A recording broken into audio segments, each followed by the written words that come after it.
Good day. My name is James, and I am the co-owner and group fitness instructor at Dream Performance, located in Fort Worth, Texas. And maintaining a healthy, active lifestyle through exercise is a key factor in reducing your risk of developing cancer or a recurrence of cancer. And some benefits of exercise for cancer patients and survivors include improving the response to side effects during and after cancer treatment, a reduction of anxiety and depression, relaxation and stress reduction, and overall feeling of well-being, and it helps to lower the risk of developing other problems. And finally, exercise helps to promote improved energy levels and the reduction of fatigue. Now, before beginning any exercise program, it's important that you consult with your oncologist, family doctor, nurse practitioner, so they can highlight any concerns specific to you, your cancer, and or side effects from treatment.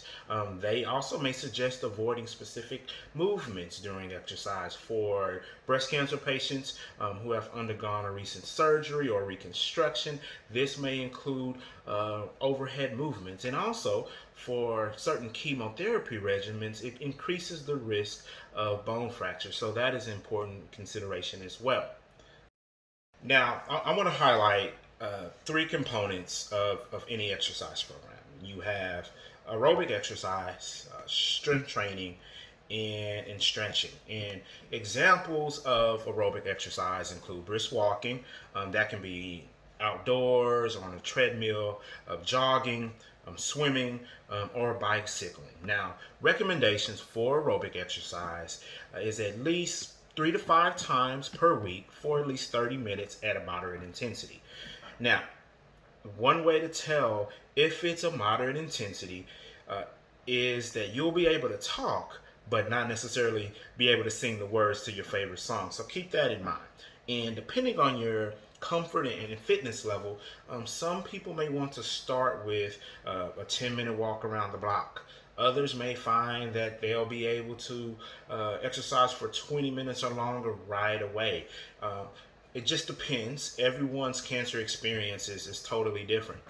For those who deal with balance and pain because of neuropathy, a stationary bike will provide some level of comfort during aerobic exercise. Now, strength training, tongue twister there, uh, it encompasses toning and building muscle. And so this includes lifting weights or working with a machine circuit or resistance bands. And one thing I want to emphasize again is be sure to get clearance from your doctor and professional instruction if you're new to this type of exercise. Strength training can pose a risk of bone fractures and can exacerbate the symptoms of lymphedema. And then also, and then lastly, we have stretching. Stretching helps to keep our muscles joint and limber, and it helps to improve posture. So I have a few tips for you all when considering what type of exercise you want to engage in. First, choose an activity and make it enjoyable. The more enjoyable, the more likable this activity is, the more likely that you're going to do it consistently. So whether that's recruiting a walking partner or listening to music with headphones while on a treadmill or stationary bike, try to find whatever strategies you can to make your activity, your exercise, as enjoyable as possible. Also, make sure to just dress comfortably and drink plenty of water. Hydration is key. And take small steps. It's okay to start at a low intensity and work your way up to a moderate intensity. If you don't have the energy to exercise a full half hour, break it up. Try 3 10-minute walks positioned at different points throughout your day. And then daily activities like gardening or house cleaning, that's a good starting point too. Both of those provide physical workouts and is a really low intense way, not an intense way, but it's a low intensive way of really getting into physical activity. And consider yoga and tai chi. Now, these are not aerobic exercises, but they integrate movement and meditation and enhance overall wellness. And look for yoga and Tai Chi programs that cater to breast cancer patients. And then there are exercise programs specifically designed for cancer patients and survivors. And these programs address the challenges and needs of people who have been impacted by cancer. Now, one of my favorite programs is Fit Steps.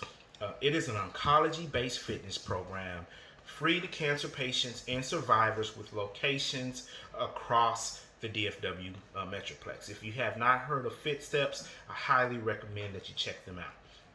And then, if you're on radiation therapy, avoid swimming pools. They can expose you to bacteria that may cause infections, and chlorine that may irritate radiated skin. And this last tip, and I believe this is the most important one, is listen to your body. Don't exercise if you're not feeling well or running a fever. If you feel as if you are having adverse side effects from working out, stop immediately and make sure to consult a medical professional. Tips provided you guys with a great starting point to launch your fitness journey. Remember, exercise promotes overall wellness mentally and physically. Consult with your doctor before engaging in any type of physical activity and find an activity that suits you. You have options: aerobic exercise, strength training, and stretching. Start slow and build from there. And listen to your body. I hope you guys have a great day, and I'll talk to you soon. Signing off.